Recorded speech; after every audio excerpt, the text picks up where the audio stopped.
di dalam doa. Bapa dalam surga, kami mengucap syukur dan terima kasih Tuhan pada petang hari ini. Kami boleh bersyukur Tuhan.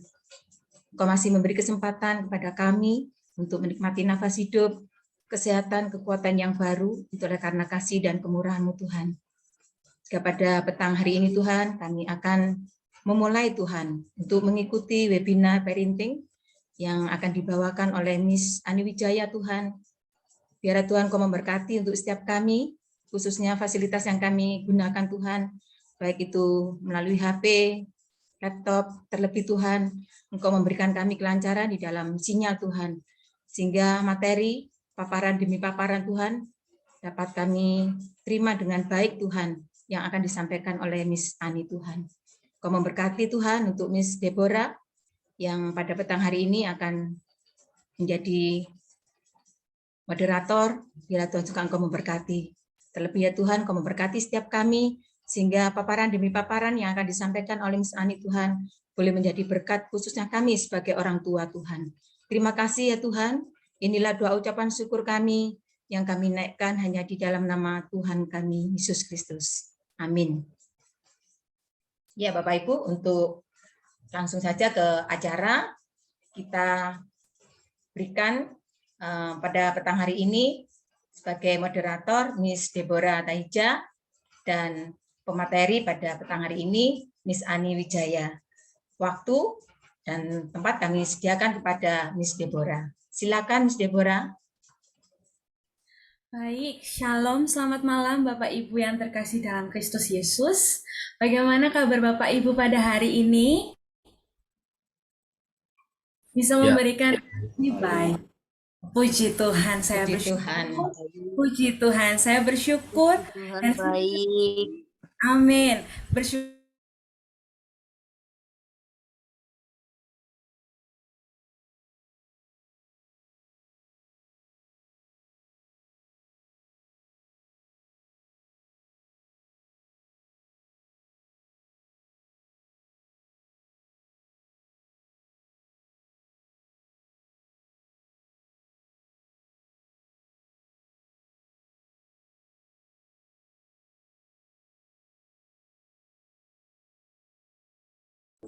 Nge-freeze ya? Ada kendala mungkin ya di Miss Deborah. Ya, Miss.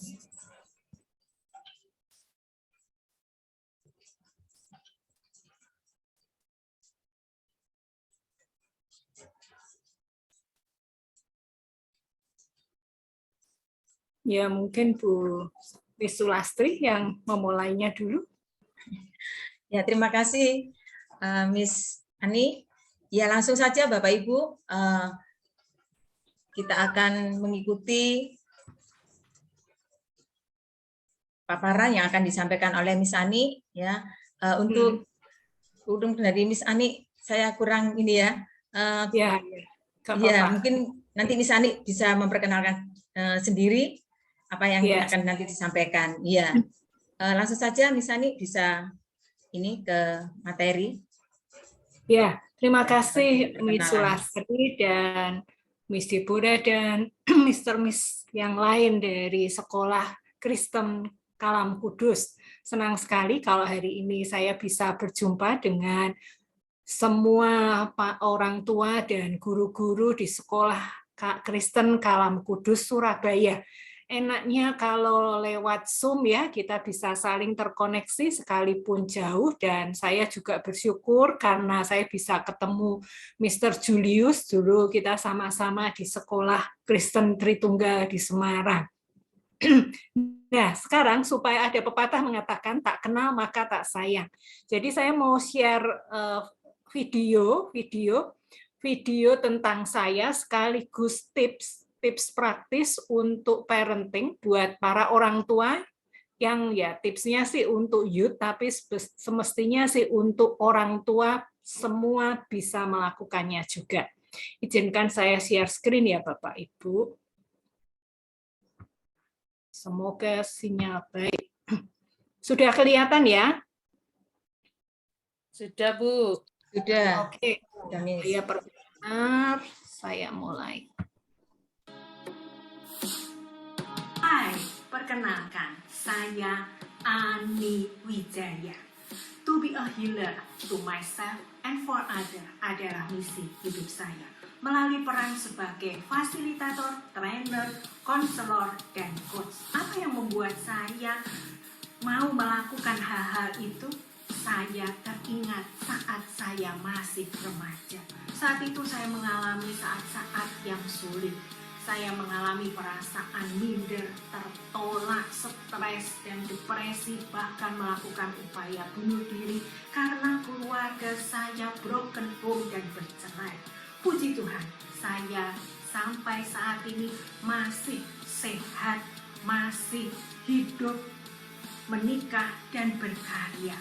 Oleh karena itu, saya mendukung kampanye nasional Save Our Youth agar para youth tidak mengalami apa yang dulu pernah saya alami.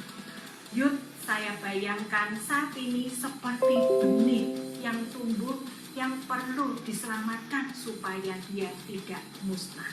Inspirasi benih ini saya peroleh dari film Wall-E yang menyelamatkan satu benih tanaman bersama Eva agar manusia dapat kembali ke bumi. Tips parenting dari saya adalah dengan kata save. S, safety net. Jadilah jaring pengaman bagi para youth kita. Jadilah tempat yang aman sehingga para youth kita bisa dengan leluasa merasa aman dan nyaman. Mereka bisa curhat, mereka bisa sharing dengan kita. Appreciate. Perbanyaklah apresiasi ketimbang kritik, sekalipun kritik itu membangun. Mengapa? Karena apresiasi menumbuhkan cinta dan harga diri buat para youth. Faith, value, purpose of life. Bimbinglah, didiklah, coachinglah para youth kita untuk menemukan nilai dalam kehidupannya, untuk menemukan tujuan hidupnya, untuk menemukan purpose of life. Energizer.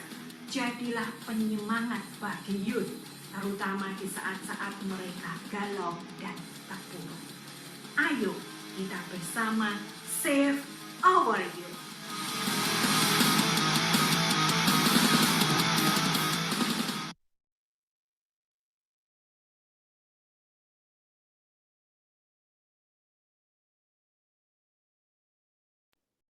Bentar ya Bapak Ibu,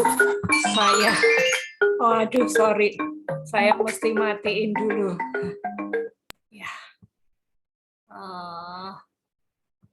oke.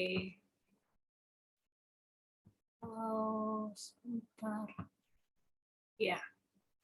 Ya, itu sedikit perkenalan dari saya.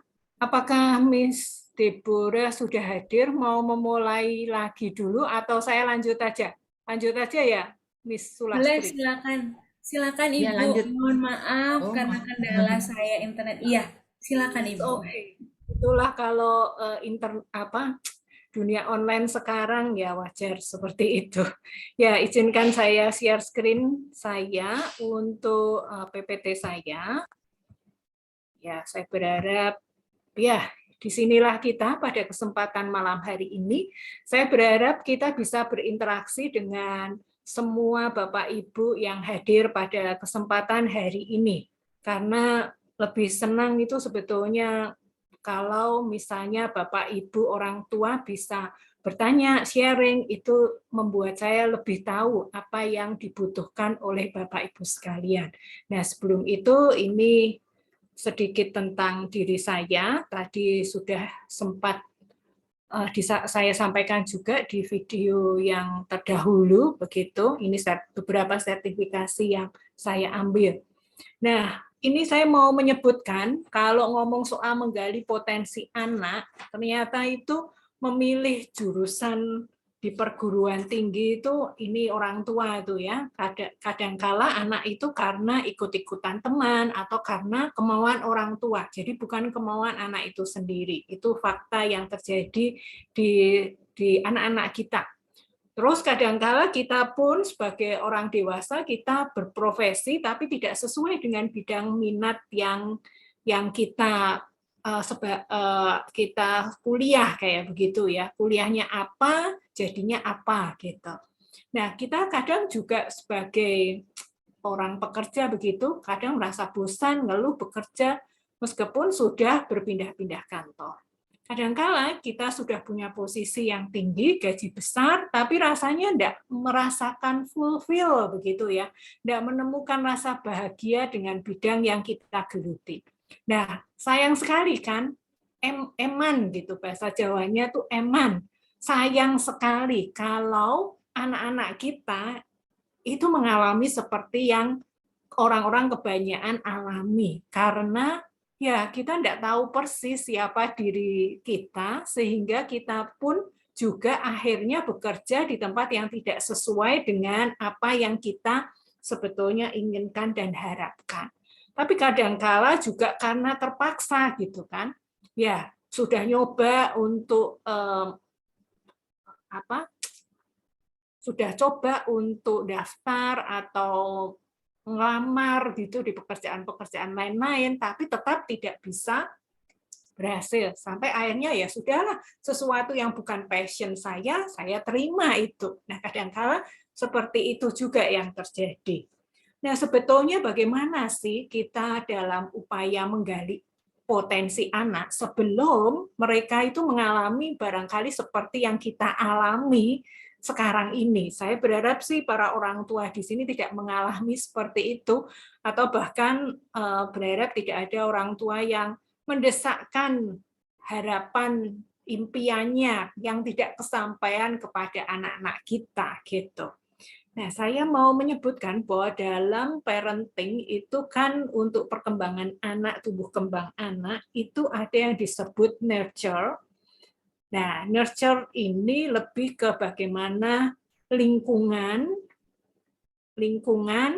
dan edukasi pendidikan. Nah, itu mempengaruhi 70% bagi kesuksesan seseorang. Jadi pola asuh dari orang tua, pendidikan di sekolah itu menentukan 70% dari kesuksesan seorang anak. Berarti kalau maksudnya upaya dari lingkungan dan pendidikan itu 70% sangat berpengaruh.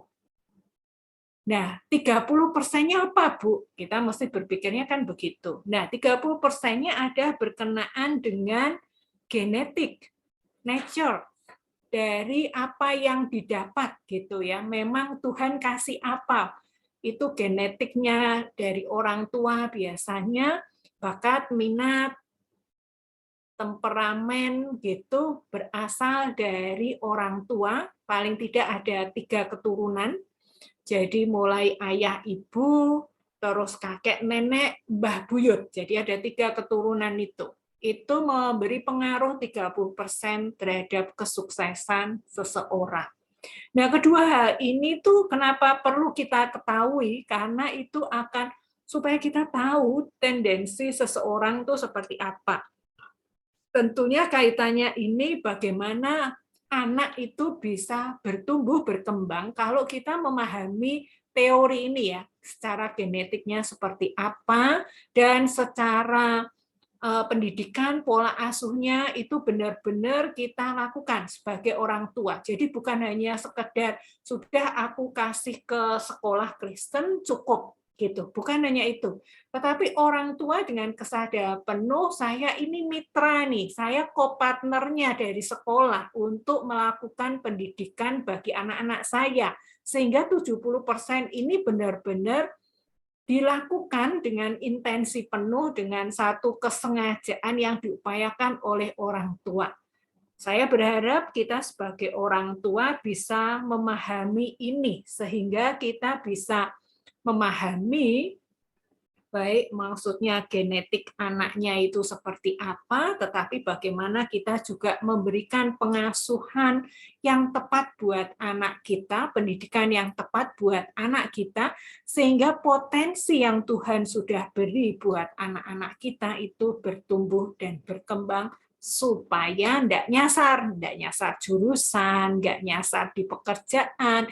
Dia tahu persis siapa dirinya, dia tahu persis apa tujuan hidupnya, dia tahu persis potensi yang dimilikinya. Nah, berkenaan dengan ini, kalau ini berbicara tentang secara fisik, kalau ngomong soal potensi itu kan kaitannya juga bagaimana sih secara fisik otak dari anak, otak kita sebagai manusia. Nah, ini ada tokoh psikologi, itu Roger Wolcott Sperry, dia neuropsikologis dan neurobiologis. Dia ini yang belajar atau menemukan teori belahan fungsi otak. Nah, fungsi otak itu terbagi dalam dua, otak kanan dan otak kiri. Nah, itu kelihatan kan? Otak kanan itu lebih bervariasi, imajinatif, banyak hal kayak gitu ya. Otak kiri ya terstruktur, jelas, rapi, teratur. Nah, kelihatan seperti itu. Di sini lebih jelas lagi kalau otak kiri itu biasanya soal logika, kalkulasi, hitung-hitungan, speech, reading, writing, analisa. Nah, itu yang otak kiri. Sedangkan otak kanan lebih ke personality, creativity, intuisi, implementasi, performance, art. Nah, ini bedanya. Nah, kita coba bayangkan anak kita itu sukanya apa. Itu cara paling mudahnya. Kita sebagai orang tua, kita bisa lihat. Anak saya itu suka logika matematika, maksudnya hitung-hitungan, baca, tulis, kayak begitu, dia suka yang struktur, rapi kayak gitu, atau dia enggak beraturan rasanya kayak gitu. Lebih menyukai seni, dia suka mengembangkan kreativitasnya, intuisinya. Nah, ini yang kita bisa lihat. Kita bisa lihat bersama-sama sebagai orang tua. Nah, Bu, lah kan bisa jadi saya salah, Bu, kalau berdasarkan pengamatan. Lah, kalau Bapak Ibu sebagai orang tua merasa tidak pede, nah wong yang maksudnya ini kan anak Bapak Ibu yang tahu persis bagaimana anak kita itu bukan psikolog, bukan juga gurunya harusnya loh ya, tapi kita sebagai orang tuanya, kita yang bertanggung jawab untuk tahu, oh anak saya itu seperti apa.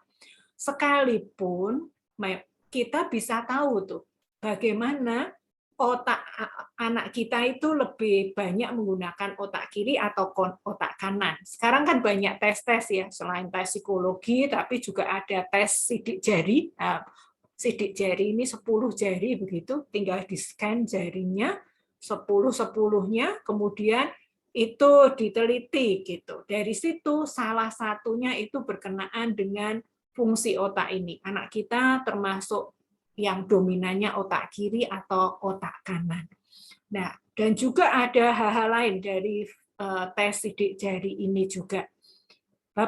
Tapi tidak harus maksudnya tes sidik jari ya Bapak Ibu orang tua, kita bisa melakukan observasi. Jadi jangan menjadikan alasan gitu bahwa kita tidak kenal anak kita karena kita tidak cukup mampu untuk memberi tes-tes psikologis atau tes sidik jari atau tes bakat minat, tidak harus gitu. Tapi kalau bisa itu juga lebih baik. Nah, ini yang pertama kita perlu pahami. Hal yang lain ada berkenaan dengan gaya belajar. Kenapa saya kemukakan tentang gaya belajar? Karena ya namanya sebagai sebagai anak ya. Anak kan memang tugasnya belajar. Nah, orang tua juga perlu tahu gaya belajarnya anak kita itu seperti apa. Tapi sebelum kita tahu gaya belajar anak kita, kita sebagai orang tua tuh harus tahu siapa saya juga sebagai orang tua. Saya itu gaya belajar saya itu seperti apa? Maksudnya gaya belajar bukan hanya pada waktu saya belajar, tetapi bagaimana saya bisa menyerap informasi dari orang lain. Itu bisa dengan cara berkomunikasi atau dalam hal apapun ya, baik komunikasi verbal, non-verbal, kayak begitu, itu yang lebih kita tangkap itu dengan cara seperti apa, melalui apa. Nah, gaya belajar itu ada 3, itu visual, kinestetik, dan auditori. Maksudnya ada kalau visual itu menggunakan mata, kalau kinestetik itu menggunakan gerak, perasaan, auditori menggunakan telinga. Nah, contoh adalah kalau visual itu biasanya ciri-cirinya anak atau kita sendiri, kita itu lebih mudah mengingat dengan melihat. Jadi ada contohnya gitu. Kalau pas training seperti ini lebih suka ada PPT-nya. Terus orang itu lebih suka baca, lebih mudah menangkap pelajaran lewat materi bergambar. Peka akan warna dan cukup paham akan artistik. Jadi suka warna-warni. Kalau catatan anak kita itu banyak warna-warnanya, itu berarti menunjukkan bahwa dia mungkin visual. Dia duduk tenang saat belajar di tengah situasi ribut ramai tanpa merasa terganggu. Jadi semua suara kayak apa dia tidak terganggu. Dan tertarik pada seni lukis, pahat, gambar. Dia melihat sikap, gerakan, bibir guru yang mengajar. Itu visual. Dan biasanya cirinya ada juga menghafal tempat dan lokasi. Cepat ingat gitu. Orang lain yang auditori mungkin lupa, tapi dia ingat. Nah, kendalanya biasanya orang anak yang tipenya visual itu tidak suka bicara di depan kelompok atau mendengarkan orang lain. Tahu apa yang harus dikatakan, tapi tidak bisa mengungkapkan dengan kata-kata. Terlambat menyalin pelajaran di papan tulis, dan tulisan tangannya kadang berantakan dan tidak mudah terbaca. Seringkali lupa jika menyampaikan pesan verbal kepada orang lain. Nah, kurang mampu mengingat informasi yang diberikan secara lisan. Agak sulit menyimak dan memahami isi pembicaraan. Karena dia harus baca, dia melihat dulu, diproses dulu, gitu. Jadi kalau ngomong dengan pendengaran gitu dia agak kesulitan. Itu kendalanya. Nah, bagaimana kita memberi daya rangsang, menstimulasi supaya anak kita itu bisa optimal gitu. Gaya belajarnya itu optimal. Gunakan beragam bentuk grafis untuk menyampaikan informasi atau materi pelajaran. Jadi pakai mind map gitu ya, dengan gambar-gambar, dengan kata kunci. Nah, itu memudahkan dia. Jadi pakai film, slide, ilustrasi, coretan, kartu, gambar, terus membayangkan. Jadi imajinasinya perlu digunakan. Coba bayangkanlah materi yang diajarin ini ya, misalnya soal metamorfose, nah itu disuruh membayangkan. Apalagi kalau ada videonya, nah itu cepat nangkep. Nah ini kita perlu tahu, sehingga kalau tipe anak kita itu visual, dia butuh untuk mengingat, gitu, suka baca, kita bisa bikin maksudnya aturan atau pesan itu dengan ya mungkin gambar lucu-lucu gitu. Nah, sehingga anak kita lebih ingat gitu. Terus bagian yang berikutnya adalah ini ya kinestetik ya, tangan gambarnya. Ini adalah dia gemar menyentuh segala sesuatu. Jadi anak kinestetik tuh sukanya tuh menyentuh gitu, dan dia suka disentuh gitu juga. Jadi kalau kita mau memberitahu anak kita yang kinestetik, itu ya perlu disentuh. Maksudnya, ayo sini, mama mau ngomong, misalnya gitu. Dia aktif mengerjakan sesuatu memakai tangannya. Suka menggunakan objek nyata sebagai alat bantu belajar. Dan suka gerak fisik karena biasanya koordinasi tubuhnya baik. Dan dia membaca dengan menunjuk kata-kata dengan jari tangannya. Biasanya gini nih, orang kinestetik tuh sukanya kalau ngomong ya banyak gerakannya gitu, kira-kira seperti itu. Dia bisa menghafal sesuatu dengan melihat langsung. Unggul dalam pelajaran olahraga, suka mendemonstrasikan sesuatu ketimbang penjelasan, dan cenderung menggunakan gerak tubuh untuk mengungkapkan sesuatu. Kendalanya, dia sulit mempelajari hal abstrak seperti matematika dan atau peta. Jadi ini harus dipraktekin gitu. Kalau tidak dipraktekin, susah. Nah, matematika dipraktekin ya harus dengan benda gitu ya. Kalau cuma dibayangkan gitu kesulitan. Tidak bisa, biasanya anak ini agak sulit di sekolah yang kayaknya konvensional. Energinya cukup tinggi dan jika tidak disalurkan akan berpengaruh terhadap konsentrasi belajarnya karena memang energinya cukup tinggi sehingga untuk anak yang kinestetik ini dia harus perlu maksudnya olahraga dulu, gerak-gerak dulu, baru nanti dia akan lebih tenang, dia akan lebih bisa duduk diam gitu. Sambil maksudnya ya kadang dia dengan bergerak itu dia justru dapat sesuatu. Kalau suruh diem gini itu menyiksa, dia agak sulit malah dapat. Nah itu kita agak rada repot kalau kita tipe anak kita ini kinestetik ya. Nah simulasinya adalah masukkan ke sekolah yang menganut sistem active learning, jadi memang bukan model ceramah gitu ya, tetapi belajar aktif gitu.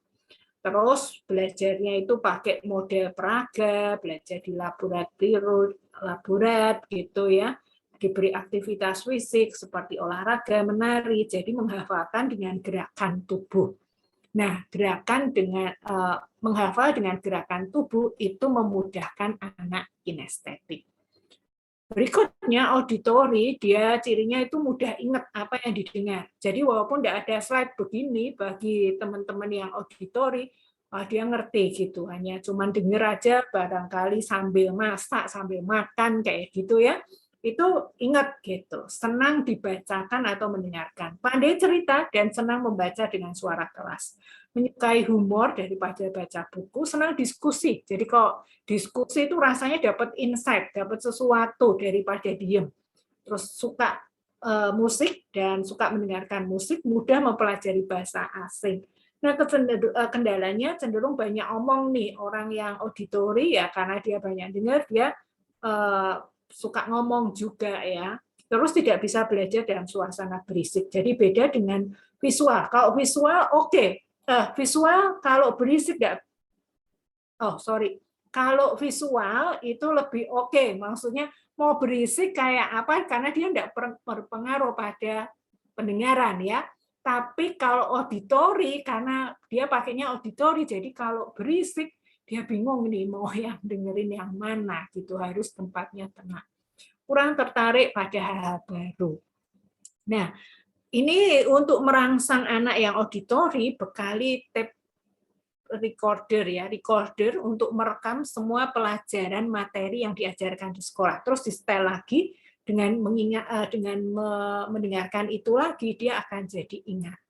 Nah, libatkan dalam kegiatan diskusi, lakukan review secara verbal dengan teman atau pengajar, rekamlah ide, pikiran sebelum dituangkan dalam tulisan. Jadi kalau misalnya mau menulis, anak kita tipenya auditori, suruh ngerekam dulu tuh, di record ya, kita ya pakai HP juga bisa gitu ya. Nah, terus direkam dulu, terus nanti kemudian diketik dia, itu akan lebih mudah karena kalau tidak ya nanti lupa gitu, lupa. Nah, ini yang gaya belajar. Jadi tadi kita sudah memahami berkenaan dengan apa sih maksudnya anak kita itu dominannya otak kiri atau otak kanan. Kemudian kita mengetahui anak kita itu gaya belajarnya apa? Visualkah, kinestetikah, auditorikah? Nah, berikutnya kalau teman-teman orang tua murid pernah membaca bukunya Setiap Anak Cerdas, itu bercerita tentang kecerdasan majemuk. Ya, Setiap Anak Cerdas itu bukunya itu. Sayang saya tidak bawa bukunya.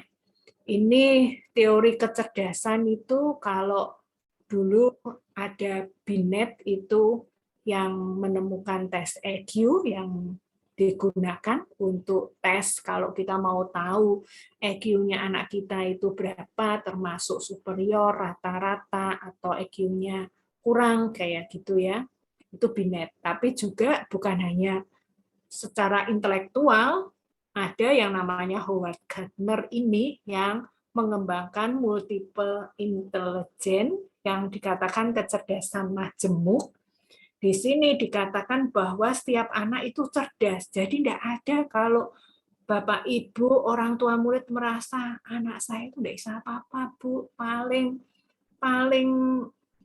bodoh di kelasnya. Enggak. hanya kita tidak tahu aja potensi anak itu gitu. Karena ya di buku itu yang setiap anak cerdas, setiap anak itu sudah punya bekal yang Tuhan berikan, titipkan secara fisik itu ada. Tinggal bagaimana 70%-nya tadi. Kan 30% Tuhan sudah kasih itu. Nah, tinggal 70%-nya kita sebagai orang tua bekerja sama dengan guru untuk bisa mengembangkan potensi anaknya, sehingga anaknya bisa menemukan tuh potensi yang terbaik. Nah, seringkali kan kita merasa menganggap bahwa anak yang cerdas itu yang matematikanya oke, yang bahasanya oke, yang analisanya oke. Itu EQ semua tuh. Nah, padahal kecerdasan bukan hanya itu saja. Dari Howard Gardner kita belajar bahwa setiap anak itu cerdas, dan kecerdasan itu banyak macamnya. Minimal ada 8 kecerdasan menurut Howard Gardner. Dan itu dibuktikan. Kalau tadi saya sempat mengatakan tes sidik jari, dari tes sidik jari itu kelihatan tuh 8 kecerdasan yang dimiliki oleh setiap orang, termasuk orang tua. Itu ada, 8 kecerdasan itu ada, nyambungnya ke otak masing-masing tersendiri gitu ya. Saya tidak hafal karena saya tidak ahli itu, tapi itu ada gitu. Kalau ininya itu terhubungnya cukup kuat, jadi akhirnya dia jadi cerdas fisik, cerdas logikanya, kayak begitu tuh ada. Jadi memang benar-benar Tuhan itu kasih modal gitu loh. Kepada setiap kita tuh Tuhan kasih modal, kasih talenta, itu bahasa rohaninya seperti itu. Bahasa psikologisnya ya potensi, bakat, minat, itu kita punya. Jadi jangan merasa bahwa anak saya nggak bisa apa-apa, Bu, susah untuk dipelajari. Belum ketemu aja. Gaya belajarnya kita belum ketemukan, kita nggak tahu pendekatannya, mungkin kita juga nggak ngerti dia itu cerdasnya cerdas apa. Nah, ini kecerdasan majemuk itu ada yang ini 8. Body smart itu bagaimana anak itu bisa menggunakan tubuhnya secara fisiknya. Biasanya anak-anak yang body smart itu mudah untuk olahraga, basket, nari, nah kayak begitu ya. Itu body smart. Kalau people smart artinya bahwa anak itu cerdas untuk bergaul. Ada anak kan yang dia bisa bergaul dengan siapa saja. Tidak hanya teman sekelasnya, tapi mungkin kelas lain, bahkan kakak kelas atau adik kelas, sama guru ya supel gitu. Nah, itu kecerdasan people smart. Kita amati anak kita seperti apa. Atau anak kita itu yang self smart. Artinya dia lebih suka merefleksikan dirinya. Siapa atau saya, tujuan hidupnya itu apa. Dia suka refleksi, melankolis kayak semacam itu gitu ya. Dia tahu, nah itu dia ini cerdas secara kecerdasan diri, self smart seperti itu. Kemudian ada yang disebut word smart, bahasa. Jadi untuk menggunakan bahasa itu dia pinter. Untuk nulis dengan bahasa ngarang kayak gitu dia oke, berbicara oke, mengeluarkan ide-idenya itu jelas sehingga orang itu bisa langsung bisa membayangkan gitu.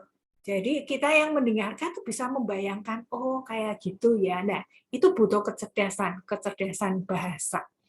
Terus ada number smart, namanya aja number ya, angka-angka. Jadi memang ya dia tuh cerdas secara angka, untuk logikanya itu dia bisa gitu. Untuk logika matematika, nah dia cerdas untuk itu. Jadi membayangkan ini gimana, baiknya seperti apa, dia bisa. Kuatnya di situ. Musik smart. Musik smart ini bukan hanya dia bisa memainkan alat musik, tapi juga menikmati alat musik. Jadi Bapak Ibu perlu paham, kadang-kala anak kita tidak bisa main musik, sama sekali tidak bisa, tapi dia menikmati musik. Jadi anak yang musik smart, dia itu bisa dapat musik itu beraneka macam gitu. Mungkin apa ya, dia punya Spotify-nya khusus untuk beberapa jenis lagu musik gitu tuh dia suka gitu, dia menikmati gitu. Itu juga musik smart. Jadi bukan hanya yang kalau yang pinter main musik itu musik smart. Tidak harus seperti itu juga, bisa jadi penikmat musik menikmati lagu musik-musik gitu aja itu musik smart. Karena ada orang yang tidak bisa tuh, tidak tahu ini musik ini rada sedih atau gimana. Tapi kalau orang yang musik smart, dia ngerti nih, kayaknya kok ini lagunya ini naik turun, iramanya ada emosi yang ada di belakangnya, dia ngerti seperti itu. Nah, natur smart namanya aja natur ya, maksudnya alami, kecerdasan alami, alam, kecerdasan alam. Anak ini tuh suka dengan binatang, tumbuhan, dia suka merawat tanaman atau merawat binatang, dia suka menikmati keindahan pantai, pemandangan, merasa hidupnya itu kalau bilang mendaki gunung, barangkali dia suka menikmati itu gitu, tidak merasa capek. Nah, itu natur smart. Picture smart ini lebih spasial ya, maksudnya ruang. Jadi kecerdasan gambar itu kayak ruang. Ya pinter gambar memang, dan dia bisa mungkin kalau kayak arsitek kayak gitu ya. Nah itu perlu kecerdasan picture smart karena dia bisa menggambarkan, membayangkan, pelukis. Nah itu picture smart. Nah 8 ini kalau saya belajar dari sidik jari itu, saya ikutan tes sidik jari supaya saya tahu. Oh ternyata Tuhan kasih 8-8-nya ini, setiap orang itu ada. Cuman mana yang paling kuat, mana yang paling rendah, itu ada. Menariknya, ini pengalaman saya pada waktu saya ikut tes sidik jari itu, saya tahu kekuatan saya. Kekuatan saya itu justru di bagian picture smart. Ya, ruang, kecerdasan ruang baik gitu. Tapi saya tidak bisa tuh kecerdasan ruang. Sekarang ini saya merasa bahwa, aduh kalau suruh gambar mah nggak bisa deh, nyerah deh gitu. Kalau suruh cerita tentang ini mau belok kanan, belok kiri, map gitu ya, nah itu susah, tidak bisa di gambaran saya. Karena memang saya tidak pernah melatihnya. Ya padahal itu kekuatan saya. Picture smart itu bisa juga fotografi. Nah, tahu maksudnya foto yang bagus, cari angle-nya yang menarik gitu seperti apa. Nah, itu picture smart juga. Nah, tapi karena saya tidak pernah melatih ya, akhirnya itu tidak jadi kekuatan saya. Padahal itu kalau menurut fingerprint-nya, itu kekuatan saya. Nah, apakah bisa dilatih? Tentu bisa. Kalau itu jadi kekuatan saya, itu pasti bisa dilatih. Asal saya mau aja, itu pasti bisa. Dan ada upaya, usaha, karena kan sudah usia setengah abad gini ya, jadi kan memang tidak gampang. Kalau anak-anak itu kan potensinya apalagi masih TK gitu ya, usia golden age 5 tahun pertama itu kan masa-masa di mana kecerdasan anak itu berkembang, bertumbuh, berkembang. Nah, kita bisa membantu anak kita untuk menemukan potensinya, mengasah, memberi stimulasi, sehingga anak itu benar-benar berkembang sesuai potensinya. Nah, itu yang saya rasakan. Nah, itu kan yang kekuatan saya. Yang paling rendah itu Bapak Ibu ketahui, yang paling rendah itu adalah word smart, saya. Tapi apa yang terjadi? Maksudnya yang menghidupi saya sejak tahun 1998 jadi guru, jadi kepala sekolah, sampai sekarang jadi pembicara, trainer, konselor, coach, dan lain sebagainya. Itu modalnya kan word smart. Itu bisa buat hidup saya. Dan saya senang sekali. Insight apa yang saya dapat? Yang saya dapat adalah bahwa walaupun mungkin itu titik lemah kita, bukan kecerdasan kita yang utama, tapi karena saya senang, saya melatihnya terus-menerus. Kalau dikatakan tuh saya sudah melakukan 10.000 jam, gitu kan? Akhirnya itu menjadi sesuatu yang bukan hanya maksudnya saya sukai, saya senangi, tapi itu juga menghidupi saya, gitu. Nah, kenapa saya ceritakan ini kepada ibu bapak orang tua sekalian pada kesempatan ini? Jangan khawatir, jangan takut gitu kalau kita, aduh, jangan-jangan saya salah ya Bu, gini gitu. Enggak ada yang salah Bapak Ibu.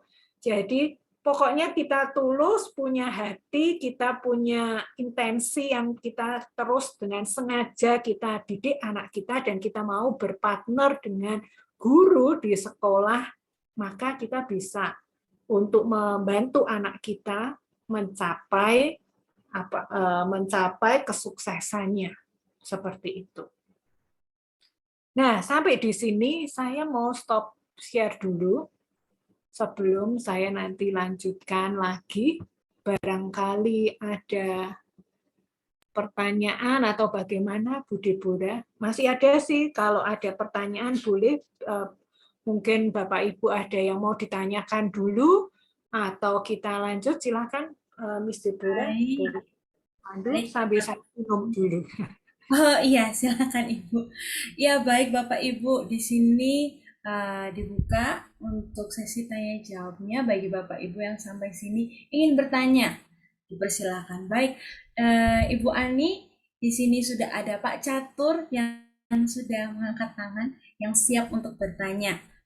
Baik, silakan Pak Catur untuk pertanyaannya. Silakan Pak. Mikrofonnya dulu dong, Mister. Maaf, saya kelupaan. Salam kenal Bu Ani. Selamat malam. Gantian Bu Ani mikrofonnya. Ya. Salam kenal Pak Catur. Ya, Bu, saya mau tanya. Saya itu ingin tahu tentang apa sih menurut Ibu. Saya ingin tahu, mungkin bisa dijelaskan lebih detail apa sih bedanya antara mengasuh dan mendidik ya Ibu. Karena mungkin bisa membantu orang tua ataupun guru di dalam proses bagaimana sih menjali pola yang bisa membantu anak-anak didik ataupun orang tua untuk bisa memahami kira-kira anak saya itu termasuk seperti apa dengan mendidik atau mengasuh. Ataukah itu sama? Begitu Bu ya. Jikalau mungkin Ibu berkenan bisa memberikan sedikit masukan, apakah itu hanya perbedaan di kata-kata saja? Apakah itu mungkin secara psikologis punya perbedaan yang cukup mencolok sehingga bisa membantu pola pengembangan orang tua di dalam mendidik dan juga guru di dalam mengajar. Terima kasih Bu Ani untuk waktunya. Baik, terima kasih Pak Catur. Silakan Ibu Ani. Ya, terima kasih Pak Catur untuk pertanyaannya. Ya, memang ini ada dua istilah yang seringkali digunakan, mengasuh, mendidik. Tapi kalau menurut saya, mengasuh dan mendidik itu artinya sih sama saja ya. Hanya perbedaan kata-katanya saja. Kalau dibilang mengasuh itu ya memelihara, ya mendidik, kayak gitu. Barangkali kalau kita mau membedakan, mengasuh itu kayak cuman sekedar ya sudahlah aku beri makan, minum, istirahat, pakaian, tempat yang layak, mengasuh aja begitu. Cuman menyediakan kebutuhan jasmaninya gitu. Nah, tapi kok mendidik itu lebih dalam lagi. Ini lebih berkenaan dengan bagaimana sih saya sebagai orang tua menolong anak, mendampingi anak untuk bisa menemukan tujuan hidup, destininya, menemukan potensi dirinya, dan dia bisa bertumbuh dan berkembang sesuai dengan Tuhan menciptakan dia itu untuk apa. Jadi setiap kita pun itu pertanyaan yang mesti harus ada. Saya melakukan bimbingan pranikah gitu, biasanya saya selalu mengingatkan untuk pasangan suami istri yang mau menikah begitu, untuk saya tanyain tujuan hidupmu apa gitu. Jangan sampai pasangan itu masing-masing pribadi tidak tahu tujuan hidupnya, kan sayang sekali gitu. Karena kita punya tanggung jawab masing-masing, tujuan hidup kita itu apa, bukan hanya sekedar ya tujuan hidup saya menikah Bu, tujuan hidup saya membesarkan anak. Tapi Tuhan punya maksud khusus gitu bagi setiap kita, dan itu perlu kita lakukan, kita bimbing anak kita ketika dia masih usia SMP, SMA. Nah, itu perlu clear, jelas dia mau punya tujuan hidup itu seperti apa. Karena kalau kita sendiri tidak tahu sebagai orang tua, hanya mengalir, ya rada susah itu untuk bisa mendidik anak kita untuk menemukan value hidupnya, tujuan hidupnya. Itu menurut saya mendidik. Nah, apakah keduanya itu diperlukan? Sangat diperlukan, mengasuh dan mendidik itu. Tapi intinya bagaimana kita sebagai orang tua atau ya orang tua terutama itu ya mengasuh dan mendidik. Barangkali kalau untuk guru-guru itu ya bagiannya adalah mendidik gitu, karena memang kan pendidikan gitu, bukan mengasuh. Tapi kalau orang tua ya mengasuh dan mendidik. Kira-kira seperti itu Pak Catur, semoga bermanfaat dan menjawab. Baik, Mr. Ya, Catur. terima kasih. Terima kasih Ibu, cukup penjelasannya. Terima kasih banyak Pak. Baik, terima kasih Mr. Catur. Bapak Ibu sekalian, ada lagi yang memiliki pertanyaan untuk saat ini? Apabila ada yang ingin bertanya bisa langsung raise hand, ada reaction gitu, langsung dipencet raise hand-nya.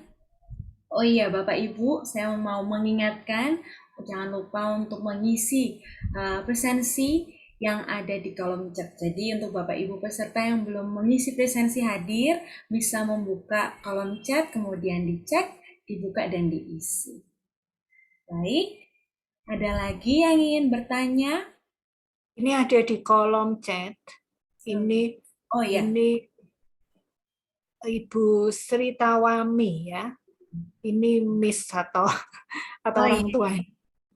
Ya baik, Ya. saya ya Ibu ya. Ya, silahkan. Ibu Sri Tawami pernah ikut tes ini dan ada 8 kecerdasan beliau yang tertuang semua. Nah, pertanyaannya adalah apakah tes tersebut ada masanya atau bersifat permanen? Hanya perlu pengembangan saja. Jadi tes ini itu sudah ya, maksudnya memang itu adalah 8 kecerdasan itu adalah hal yang Tuhan beri kepada setiap orang, setiap kita. Jadi itu potensi yang maksudnya yang kita ada, yang kita punyai. Tinggal bagaimana kita menumbuh kembangkan potensi tersebut. Karena itu di 8 kecerdasan itu ada yang kuat, ada yang sedang, ada yang kurang. Nah, tinggal bagaimana kita memberikan stimulasi yang tepat, baik untuk diri kita sendiri maupun untuk anak kita, sehingga potensi yang rasanya itu terpendam kayak begitu bisa ditumbuh kembangkan. Karena arti potensi itu kan apa potensi itu? Kita tadi ngomong potensi terus ya. Nah, apa sih potensi itu? Kalau dibilang potensi itu adalah kemampuan dasar yang terpendam dan yang juga kita rasakan hasilnya setelah potensi, setelah kemampuan itu kita kembangkan, kita tumbuh kembangkan. Kalau dalam Kamus Besar Bahasa Indonesia itu dikatakan kemampuan yang mempunyai kemungkinan untuk dikembangkan. Jadi bisa artinya itu potensi itu ya kekuatan, kesanggupan, daya, seperti itu.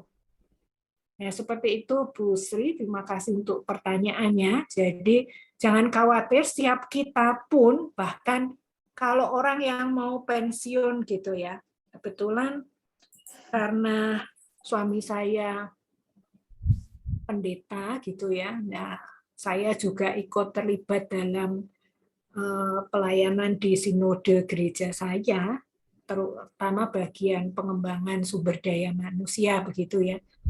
Kalau ada yang mau pensiun gitu ya, nah, oh ini Bu Sri mau pensiun, nah itu bisa dikembangkan. Jadi kalau kita tahu saya itu sebetulnya bagusnya apa, sama seperti saya ya. Tadi kan saya loh, kok ternyata saya picture smart nih sama natural smart, ya yang alam kayak gitu ya. berarti saya akan mengembangkan, ya saya belajar cobalah foto-foto. Dulu saya takut foto, rasanya fotonya jelek, tapi ini saya cobalah, saya mau capture momen gitu ya. Nah, dengan cara yang seperti apa gitu. Nah, saya coba itu, kan tinggal latihan. Nah, Ibu Sri bisa lakukan itu juga untuk diri Ibu, mana yang jadi kekuatan di situ, tes itu, kalau kekuatannya yang di mana, ya di-push saja gitu, untuk lebih lagi sehingga bisa bertumbuh berkembang. Belahan otak kanan, otak kiri, namun ada juga otak tengah. Oh ya, saya kurang mempelajari tentang otak tengah ya, Ibu Bapak. Ya ada sih maksudnya yang dulu ya, tapi saya tidak terlalu. Kalau saya memahaminya sih, ya belahan otak kanan dan kiri. Nah di sini kan ada kayak penghubungnya begitu. Katanya itu kalau yang perempuan ini lebih tebel gitu atau lebih gimana sehingga perempuan itu secara intuitifnya itu lebih besar ketimbang laki-laki gitu.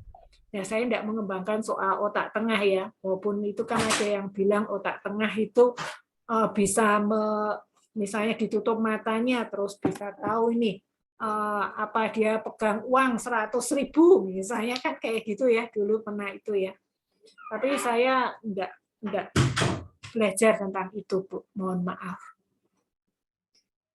Ya, begitu Bu Sri. Terima kasih.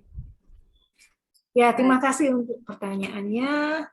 Kita mau lanjut atau masih ada yang mau bertanya? Boleh. Tadi ada yang raise hand kayaknya, Bu Ya, Jenny. Jen, silahkan, Miss Jen. Ya, Miss. Oke, sebentar saya turunkan. Ya, terima kasih. Selamat malam Bu Ani dan semua rekan-rekan. Bu. Ya, terima kasih. Saya ingin bertanya 3 langsung boleh tahu Bu? Boleh. Saya Ya. lebih senang kita interaktif bertanya. Ya, ngomong ingat maksud saya. Ya, yang pertama, ini mengenai anak yang memerlukan perhatian khusus ya, dengan mungkin kita ngomong anak berkebutuhan khusus lah istilahnya gitu, mungkin kita sebutkan, atau anak istimewa ada yang menyebutkan itu. Apakah mereka ini juga memiliki gaya belajar yang 3 tadi dan juga multi intelijen tadi, atau mereka mendapat penggolongan yang lain gitu. Kalau misalnya sama berarti kan cara pengembangannya mungkin sama ya Bu ya. Itu yang pertama. Kemudian yang kedua, yang mau saya tanyakan, apakah misalnya tadi yang gaya belajar tadi itu bisa nggak, misalnya ini saya ini kan rasa-rasanya itu visual dan auditory. Nah, apakah di gaya belajar yang lain saya bisa kembangkan seperti intelijen tadi, multiple intelligence tadi kan Ibu kasih contoh tadi bisa ya. Nah, apakah itu? Kalau itu kan enak gitu Bu, maksudnya. Kita semua akhirnya bisa memaksimalkan semua. Itu yang kedua. Yang ketiga, apakah ada kolaborasi ya, atau bagaimana mungkin menurut pengalaman Ibu, mungkin sudah pernah coaching atau pernah langsung praktek gitu ya. Bagaimana bisa kolaborasi tadi antara gaya belajar dengan multiple intelligence tadi semaksimal mungkinnya kayak gimana gitu Bu? Caranya seperti apa kayak gitu ya? Ya, ada enggak yang memang itu bisa kita maksimalkan? Kan kita kalau mengajar itu kan banyak anak ya Bu ya, supaya kita tahu gitu. Ya, itu Bu. Terima kasih banyak sebelumnya. Terima kasih Miss Jen. Jadi kalau saya jawab dulu pertanyaan yang tadi ya, untuk gaya belajar. Kita sangat bisa mengembangkan ketiga gaya belajar tersebut. Itu sangat bisa. Jadi boleh, itu sesuatu yang dipelajari, bukan harga mati, tergantung stimulasi yang kita berikan. Cuman kita tahu sendiri, misalnya kalau Ibu mengatakan saya lebih mudah nih kalau visual auditory. Kinestetik mungkin saya nggak terlalu suka. Ya sebetulnya juga nggak apa-apa. Tapi kalau Ibu punya niat untuk saya mau mengembangkannya juga, untuk saya juga bisa mengajar anak-anak yang juga tipenya kinestetik gitu kan. Jadi saya juga mau mengembangkan itu bisa juga dan itu baik juga gitu. Jadi oke aja. Apa yang kita sukai, apa yang memang itu terkoneksi dengan diri kita, itu boleh kita kembangkan dan justru memang itu akan lebih optimal pastilah, pasti akan lebih optimal karena ketika misalnya sebagai guru kita terbiasa untuk membiasakan diri untuk menstimulasi anak-anak kita dan diri kita sendiri untuk mana yang auditori, mana yang visual, mana yang kinestetik, itu pasti akan sangat memperkaya kita sebagai pengajar. Itu yang pertanyaan yang kedua ya, Bu. Pertanyaan yang ketiga yang berkenaan dengan bagaimana maksudnya gaya belajar dengan kecerdasan multiple intelligence. Apakah ini bisa digabung? Oh, sangat bisa. Bahkan kan otak kanan, otak kiri itu juga bisa kita gabungkan. Kita gabungkan untuk kita mempelajari 8 kecerdasan itu tadi, Bu. 8 kecerdasan yang kita mau pelajari bersama. Jadi bisa, cuman kan kalau 8-8-nya saja, akhirnya kita tidak menonjol kan, ya kan? Kita mesti fokus mana yang mau kita fokuskan. Sama seperti misalnya anak ya, kalau misalnya anak ya, terus kita tahu bahwa kekuatannya apa, ya kita fokus pada 1 atau 3 hal yang memang paling kuat. Dengan begitu, itu kan prestasinya kelihatan. Itu kan membuat ya siapapun lah, kita pun kan juga senang ya kalau kita berprestasi gitu kan senang ya. Kita coba fokus untuk yang paling kuat. Nah, seringkali kita justru kalau misalnya les-les gitu kan, kita lesnya bukan yang paling oke, tapi biasanya les itu diperuntukkan untuk yang kita paling kurang gitu, sehingga perlu les. Karena tuntutan sekolah matematika kalau kita nggak oke ya repot gitu kan, ada batas minimal kelulusannya gitu kan. Nah, itu kan yang dilakukan. Ya itu boleh-boleh aja, tapi jangan sampai apa ya katakanlah kita mengabaikan potensi anak gitu. Kalau potensi terkuatnya anak itu kita abaikan karena demi untuk nilai supaya dapat nilai rata-rata, ya akhirnya dapatnya rata-rata. Seperti itu. Nah, ini bisa dikembangkan, sangat bisa, dan bagaimana itu dioptimalkan, kita bisa lakukan. Misalnya kalau saya itu tipenya kecerdasan diri. Nah, bagaimana saya bisa belajar? Gaya belajar saya biasanya visual. Saya baca. Saya kasih tanda-tanda buat mind mapping-nya, kayak gitu. Tapi saya mau coba belajar juga dengan auditori, dengarkan podcast tentang pengembangan potensi diri, misalnya kayak gitu. Nah, terus bukan hanya itu, saya mau ngikuti training nih. Nah, training itu kan biasanya namanya training, bukan seminar. Kalau seminar kayak begini, kebanyakan seminar ya satu arah. Kalau orang ada yang tanya, ya oke lah kayak gitu, dapat sesuatu. Tapi kalau training itu biasanya, atau sertifikasi, biasanya itu kan ada latihannya gitu yang harus dilakukan. Misalnya kalau coaching, ambil sertifikasi coaching. Kan saya mesti harus ada coaching tuh, coaching sama teman satu angkatannya yang ikutan dengan saya, terus saya buka open, ayo siapa yang mau saya coaching gitu kan. Nggak bayar ini karena saya baru belajar ambil sertifikasi. Nah itu kan ada berapa jamnya. Itu kan latihan. Itu kinestetiknya. Saya merasakan. Nah seperti itu. Sehingga semuanya potensi yang saya miliki itu jadi jauh lebih berkembang kalau kita menggabungkan antara gaya belajar dengan kecerdasan majemuk itu. Dan memang kalau bilang potensi itu bukan hanya maksudnya yang tadi saya paparkan itu kecerdasan majemuk ya, tapi kalau bahasa lain ada yang mengatakan secara sederhananya itu kan bagaimana kita kenal lah potensi fisik kita, kemudian mental intelektual kita tahu EQ kita berapa, jangan merasa aku rata-rata saja itu berarti saya tidak bisa berprestasi, belum tentu. walaupun kita rata-rata, tapi kita bisa berprestasi kalau kita memang di tempat yang tepat, kita mengembangkan potensi kita yang tepat, ya pasti optimal bertumbuh, kita bisa berprestasi di bidang itu, termasuk anak kita ya di sini. Kemudian soal kecerdasan sosial itu, kecerdasan emosi, nah itu bisa kita kembangkan juga, karena kalau EQ kan memang sudah segitu.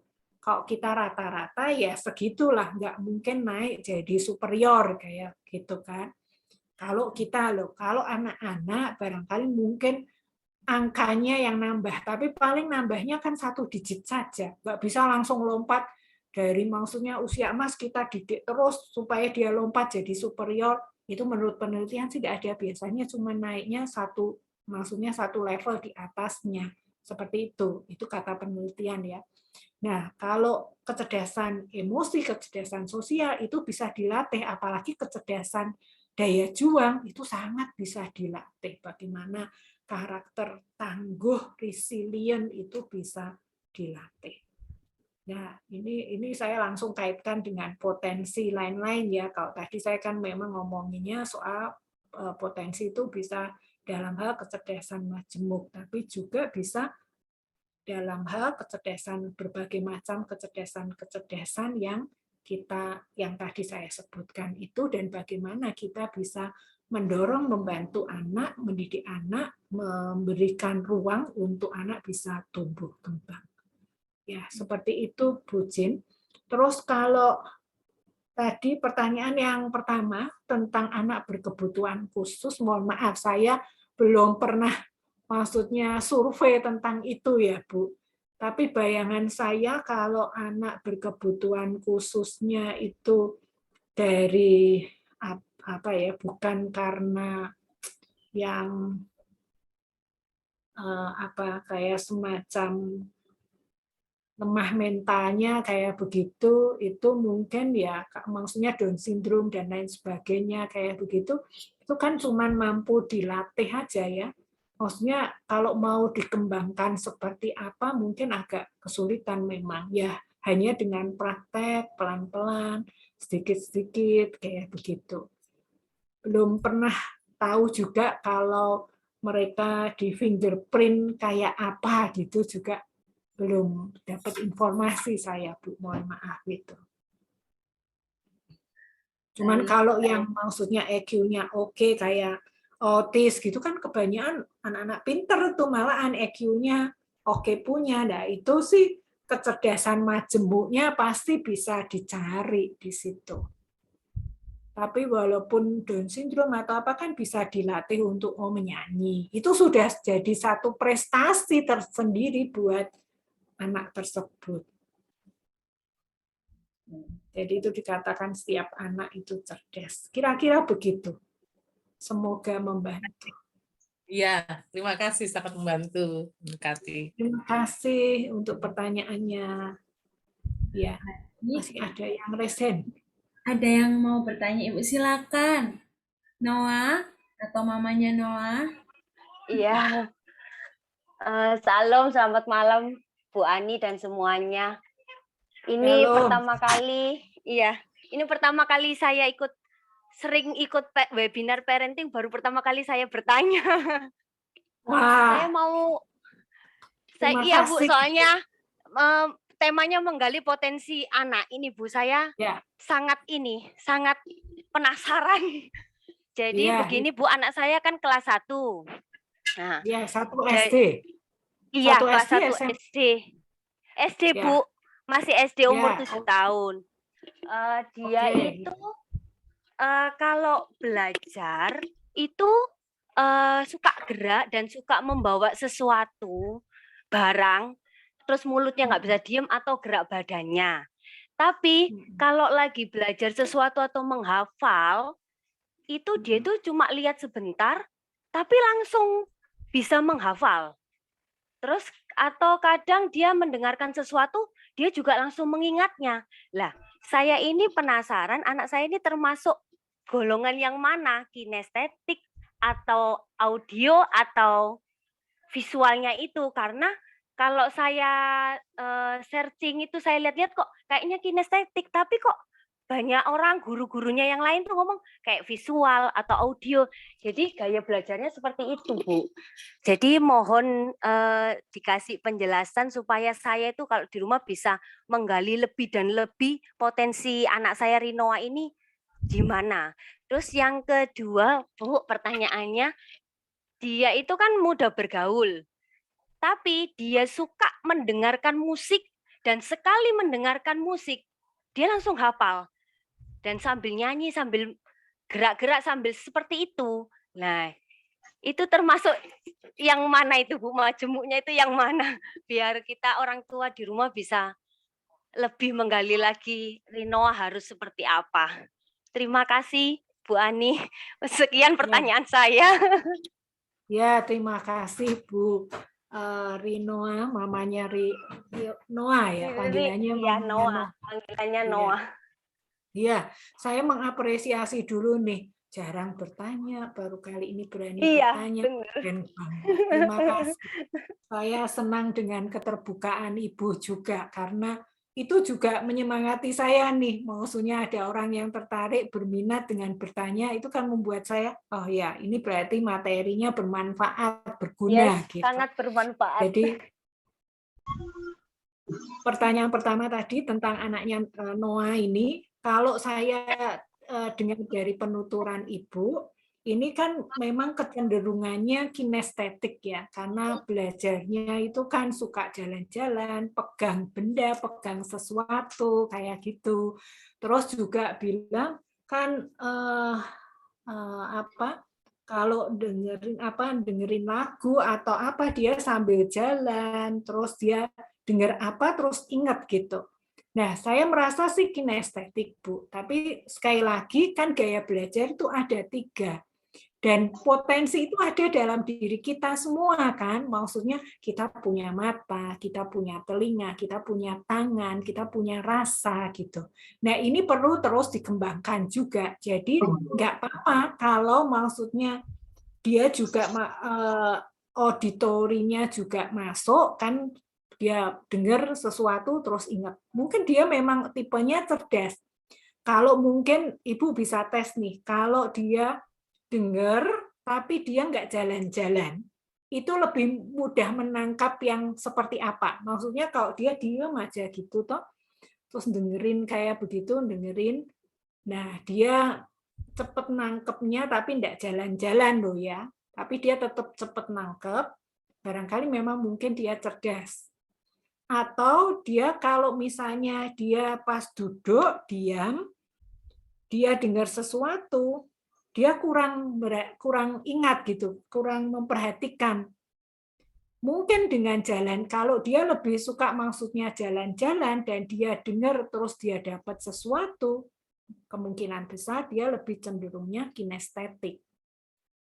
Kecerdasan kinestetik. Nah, gaya belajarnya kinestetik plus dia juga barangkali punya kecerdasan fisik juga.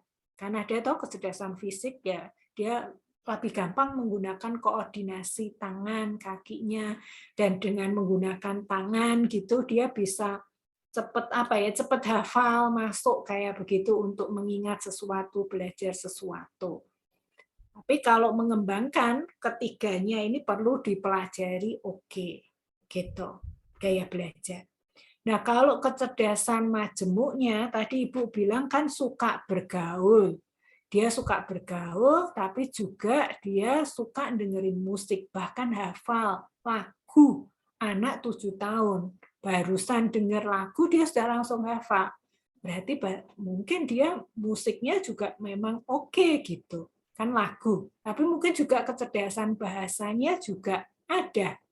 Dan kecerdasan sosialnya, bergaulnya itu juga ada.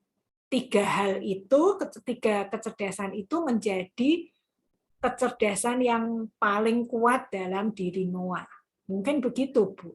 Kalau mau tahu persisnya ya perlu tes sidik jari atau bisa mengisi dengan, kan banyak tuh di internet bisa cari juga pertanyaan-pertanyaan sambil ngamati, dan nanti yang paling banyak yang mana, itu berarti yang kuatnya di situ. Mungkin bisa begitu, Ibu Noah. Semoga membantu.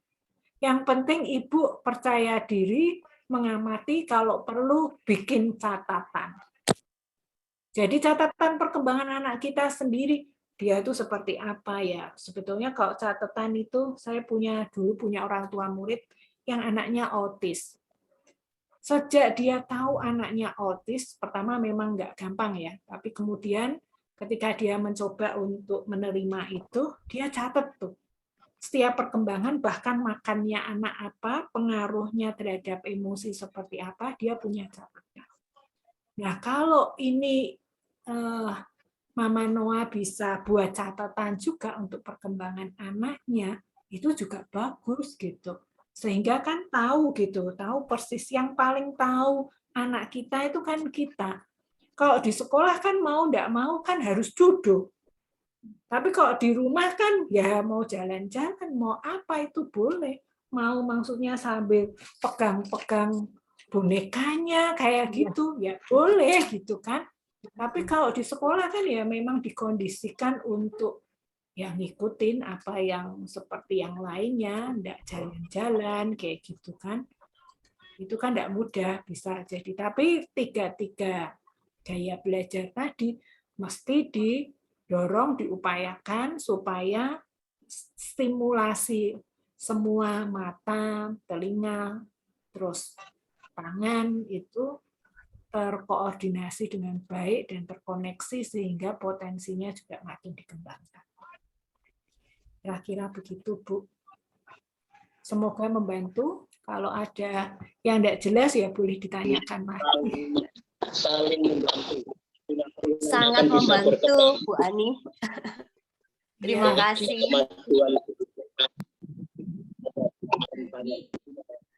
Ini ya, berdua dengan papanya ya. Ya, silakan Bu. Untuk saat ini, terima kasih untuk Bapak Ibu yang sudah bertanya. Nah, untuk saat ini kita akan melanjutkan materi yang Ibu Ani sudah persiapkan. Kita akan melanjutkan materinya. Ya, oke. Silakan Ibu. Terima kasih ya. Saya mau izinkan saya share screen kembali.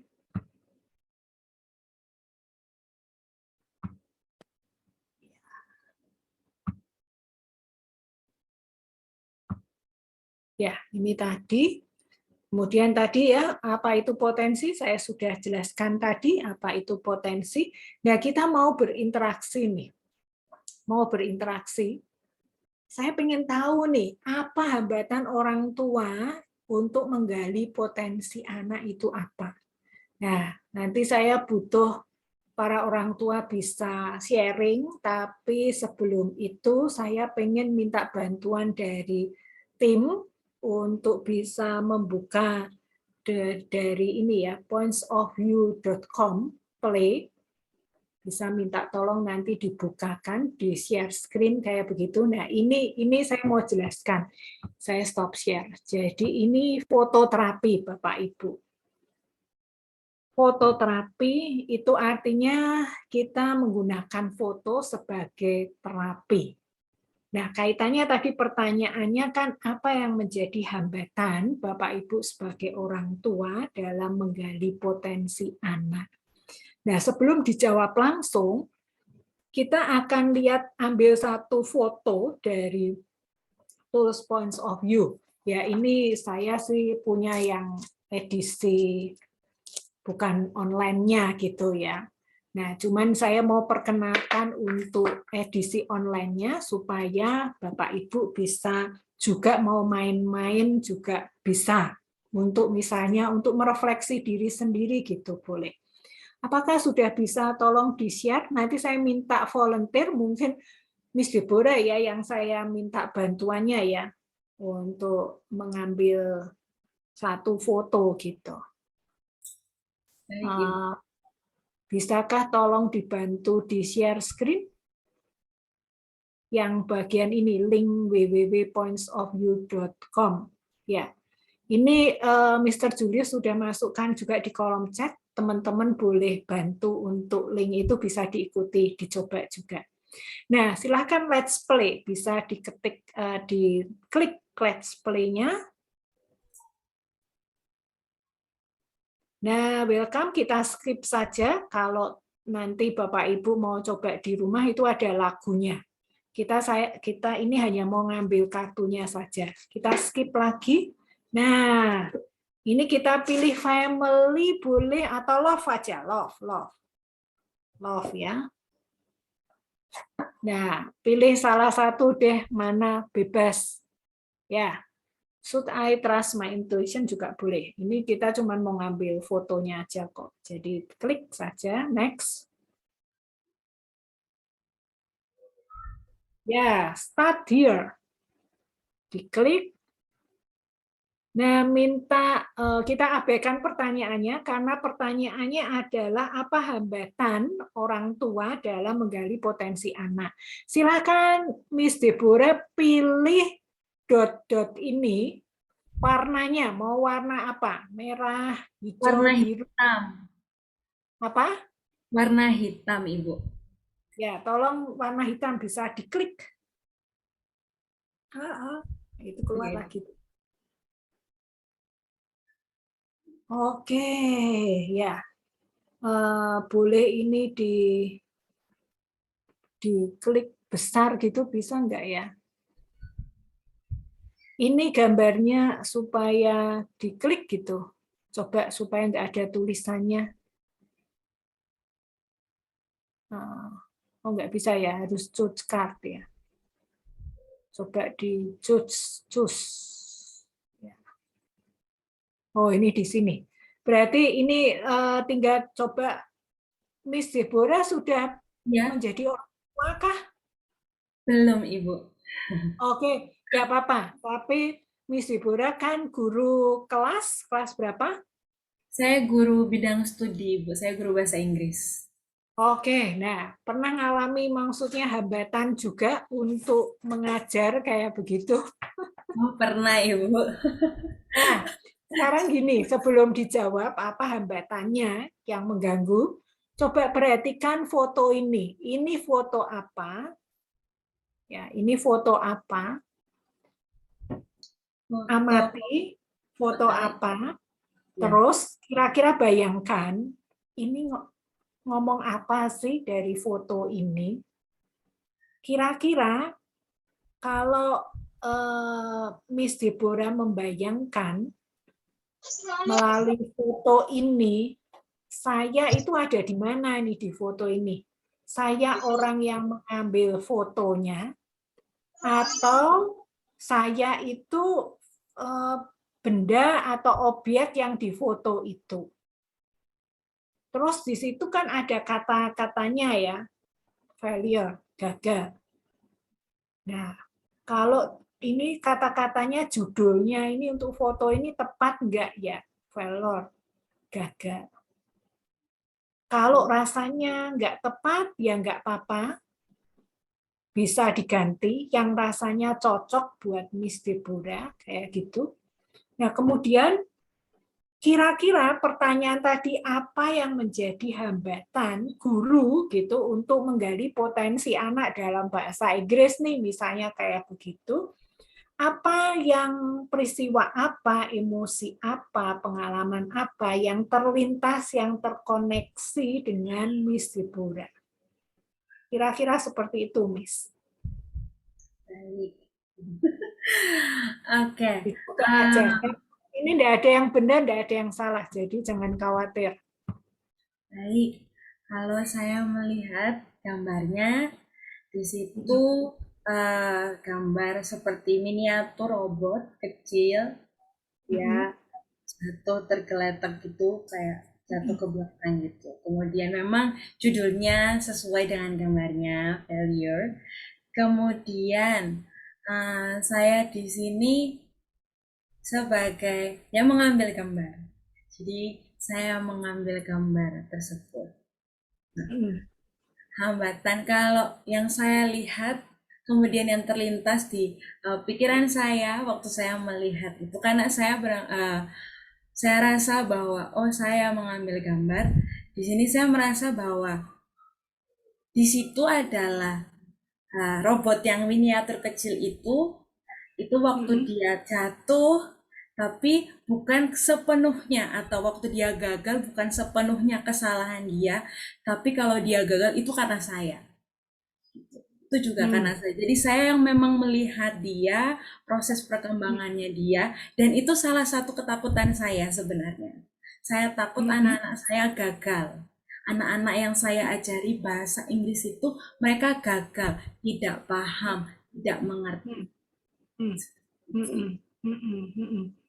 Jadi hambatannya itu lebih pada hambatan diri sendiri.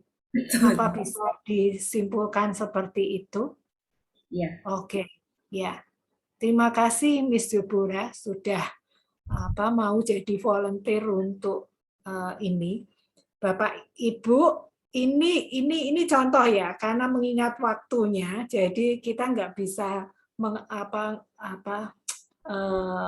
mengulas lebih banyak. Tapi saya berharap para orang tua, Bapak Ibu dan semua yang hadir bisa merefleksikan gambar yang sudah dipilih oleh Miss Deborah ini. Karena di sini tidak ada yang benar, tidak ada yang salah. Karena ini berkenaan dengan sudut pandang. Setiap orang punya sudut pandang. Foto yang sama punya makna berbeda-beda setiap orang. Karena itu kita koneksikan dengan diri kita. Kita pakai perasaan kita pakai intuitif kita, baik sebagai orang tua maupun sebagai guru. Kira-kira saya ini punya hambatan apa? Apa hambatan saya ketika saya menggali potensi anak? Kalau tadi dari Miss Deborah merasa bahwa itu hambatannya sih dari saya ya, takutnya kalau saya salah mengajar, kayak begitu. Oke, nah bagi para orang tua, saya sih berharap ada orang tua yang mau share dari foto ini, itu membayangkannya itu apa? Ada cerita apa yang terbayangkan, yang terkoneksi, langsung kepikiran begitu secara spontan. Karena tidak ada yang benar, tidak ada yang salah. Kita sharing aja, sharing is caring ya. Untuk menjawab pertanyaan hambatan apa sih yang saya alami dalam upaya menggali potensi anak nih, supaya saya bisa lebih menggali potensi anak saya. Kira-kira ada enggak yang mau share raise hand dari orang tua, atau kalau enggak ada ya guru yang sudah punya anak kayak gitu, orang punya anak sendiri, maksudnya bukan anak didik gitu, boleh dibantu. Siapa yang mau share? Silakan, siapa? Bisa dipin? Ya, saya Bu.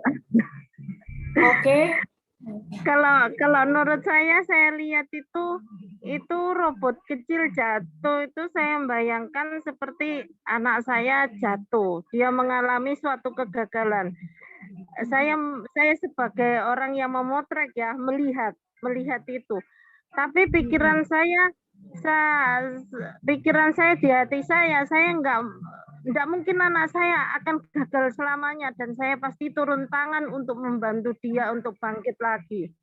Jadi saya pasti kasih support dia untuk bisa bangkit kembali gitu.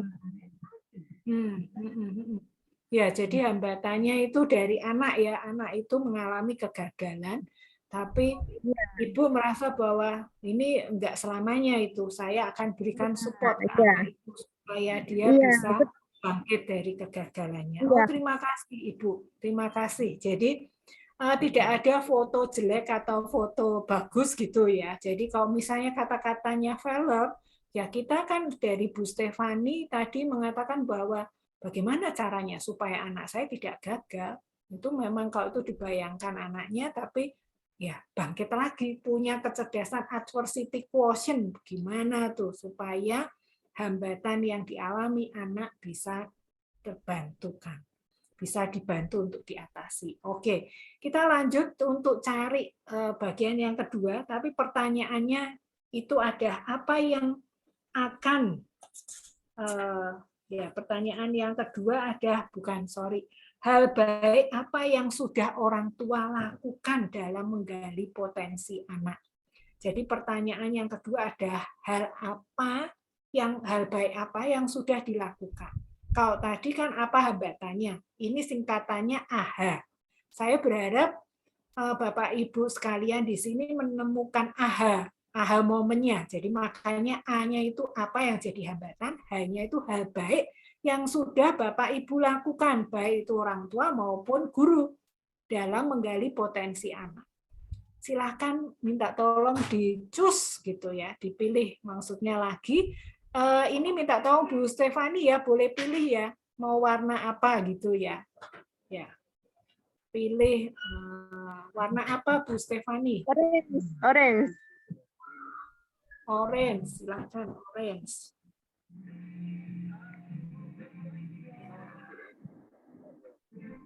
Ya. Ya, tolong dicus saja ya. Ini silakan amati Bapak Ibu dan teman-teman semua. Ini foto apa sih yang terlihat di sini itu foto apa? Kalau di zooming in, kalau namanya foto, ada detail apa yang mungkin Bapak Ibu sukai, yang terkoneksi, yang rasanya aku kok ini menarik ya buat saya gitu. Ada detail menarik apa? Atau boleh di zooming out, melihat secara luas gitu, apa yang terjadi sih dari foto ini. Kira-kira saya itu kalau saya sebagai fotografernya, apa yang terjadi sebelumnya, dan sesudahnya itu peristiwanya itu seperti apa, dan saya membayangkan saya ada di sana itu sebagai siapa, sebagai objek yang mana. Terus lihat juga tulisannya ini together, bersama-sama. Nah, apakah cocok enggak dengan dengan fotonya? Kalau enggak cocok, Bapak Ibu boleh ganti, bebas. Terus coba kaitkan dengan pertanyaan hal baik apa yang sudah Bapak Ibu lakukan dalam upaya menggali potensi anak. Ya, silahkan siapa yang mau share nih, dapat sesuatu apa yang sudah hal baik yang sudah Bapak Ibu lakukan dalam kehidupan untuk menggali potensi anak. Ada yang mau share? Mari Bapak Ibu, setelah melihat gambar ini, ada yang terpikir? Kalau mau Bu Stefani ya nggak apa-apa, yuk. Nama saya Budianti, Stefani nama anak saya, kelas 7. Oh, sorry, Mama Stefani ya, mamanya Dia Stefani. mengalihkan HP saya dengan HP-nya dia suka apa gonta-ganti HP gitu. Ya, Kalau together ya cocok sih tulisannya together. Saya melihat di sini kayaknya banjir ya, hujan deras dan banjir. Oke. Kalau saya itu, kalau saya lihat saya mikir kayak saya lihat berita gitu loh, berita. Pasti saya langsung mikir loh, di mana itu? Banjir itu di mana? Pasti saya mikir anakku ada di mana? Apakah anakku dalam posisi di tempat itu? Apakah dia butuh pertolongan? Gimana anakku, kondisinya bagaimana? Selamatkah anakku gitu? Aman nggak anakku? Itu yang ada di pikiran saya. Di mana anakku? Ya. Nah, terus kalau itu Ibu kaitkan dengan hal baik apa yang Ibu sudah lakukan sebagai orang tua dalam menggali potensi anak, apa yang paling terkoneksi di Ibu dari foto ini atau dari bayangan Ibu?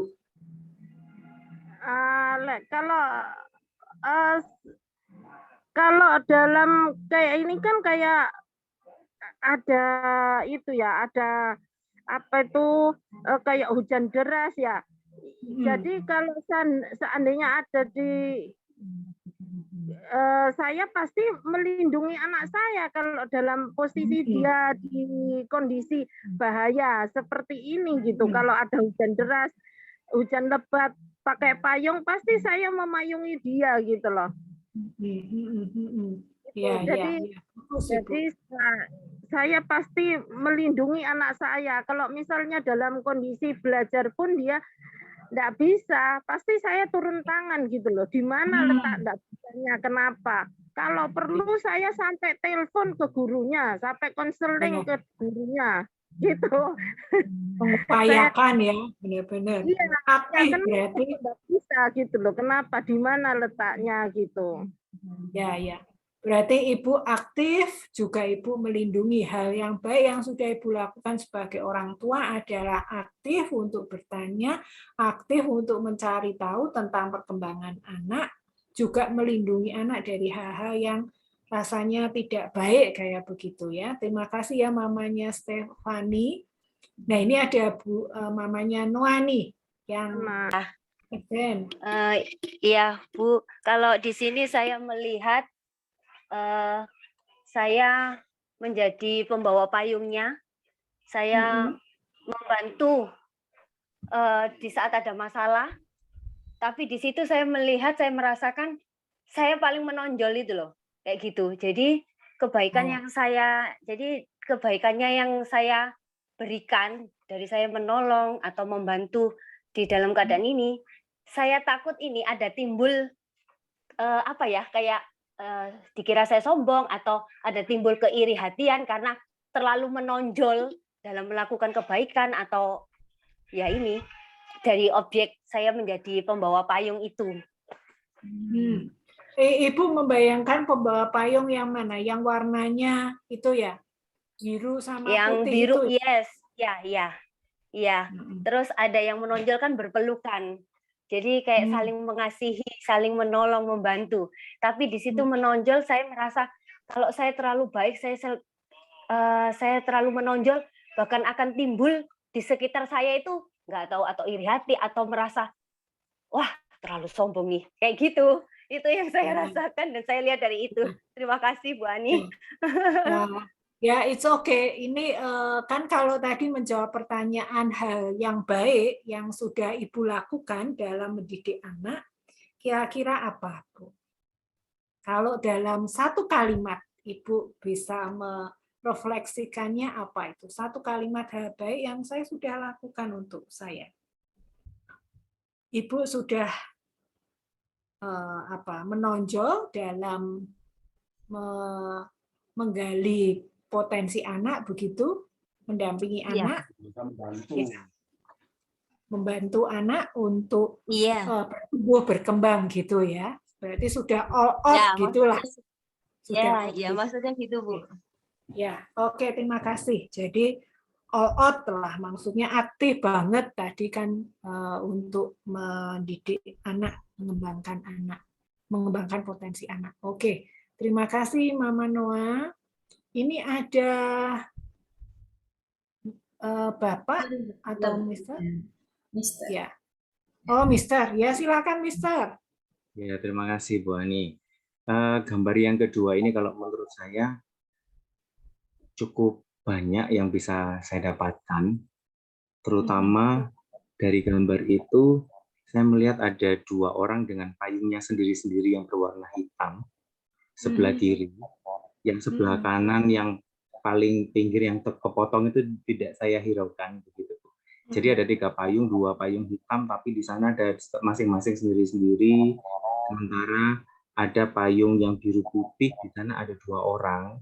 Sedangkan yang di depannya itu agak serong itu ada 2 orang tanpa payung, tapi mereka bersama. Seperti itu ya.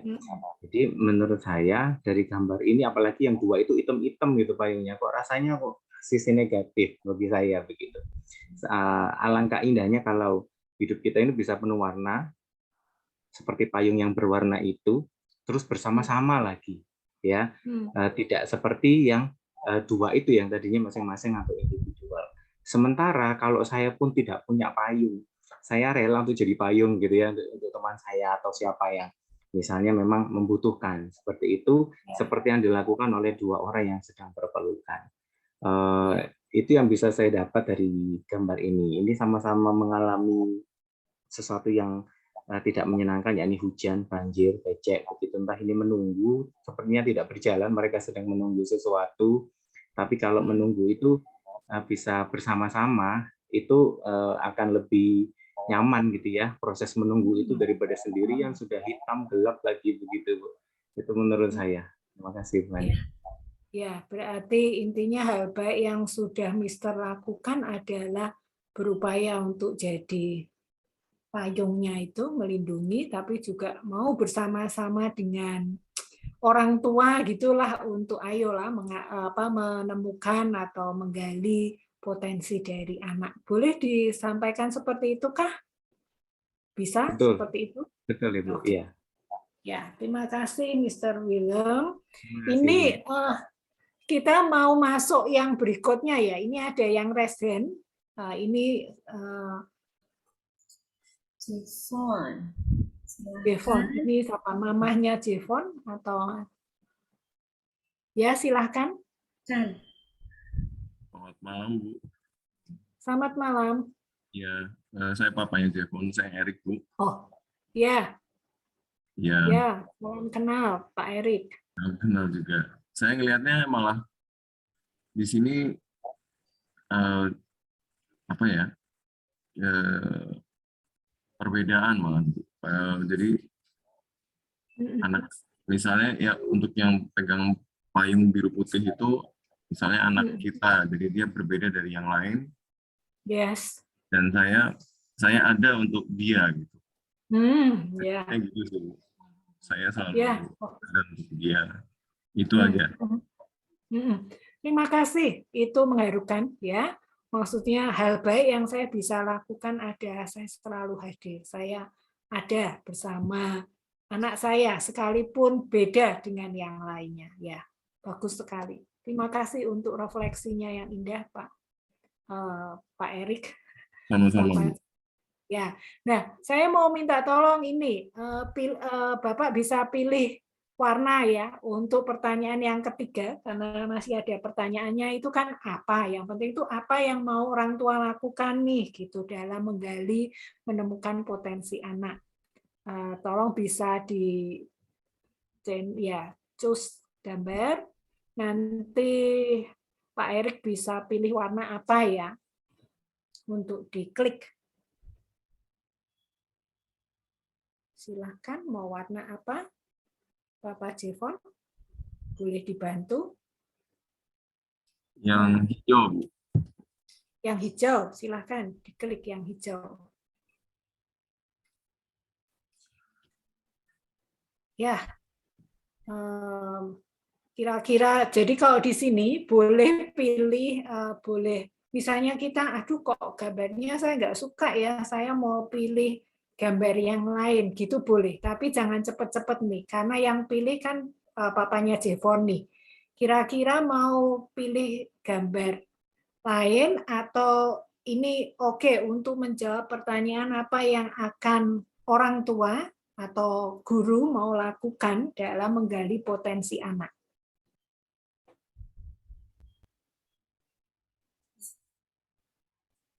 Bapak Jevon? Sudah sempat mengamati gambarnya, kira-kira terkoneksi atau mau ganti choose card yang lain? Gimana Bapak? Apakah ingin mengganti atau tetap dengan ini?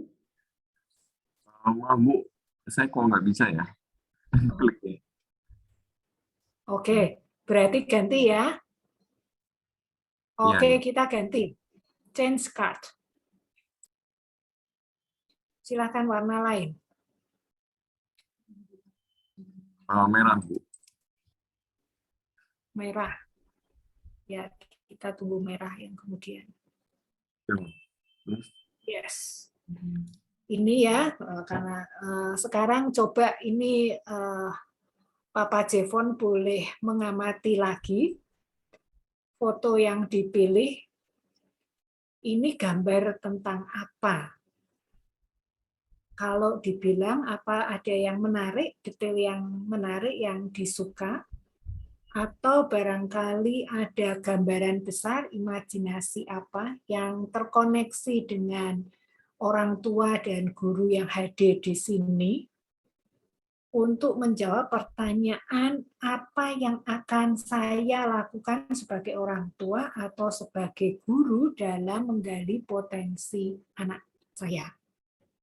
Dan kalau di situ ada kata-kata habits, cocok enggak? Kalau mau diganti boleh, tapi kalau kita merasa ya itu cocok lah, it's okay gitu, itu juga boleh.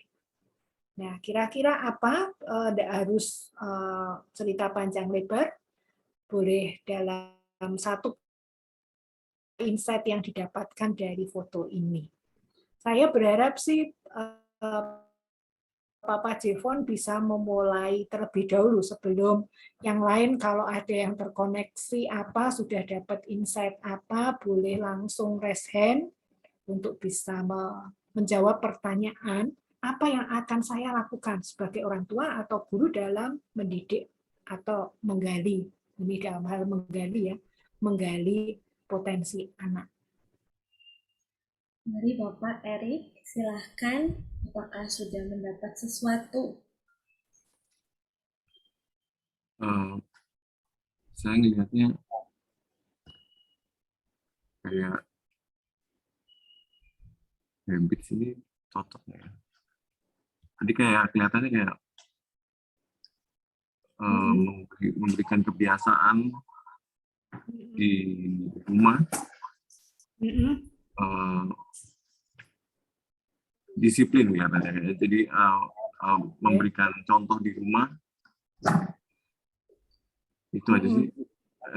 Saya nangkapnya memberikan contoh di rumah. Memberikan keteladanan, contoh gitu ya. Oke, terima kasih. Terima kasih. Itu yang akan dilakukan. Ya, terima kasih Bapak Jevon. Adakah yang lain? Barangkali satu lagi sebelum saya lanjut lagi. Oh iya. Ya, silakan Mama Noah. Ya, malam Bu. Kalau saya melihat dari kata habits, itu saya merasa kalau kita membiasakan setiap hari untuk anak kita, pasti kita bisa menggali potensinya lebih dan lebih lagi.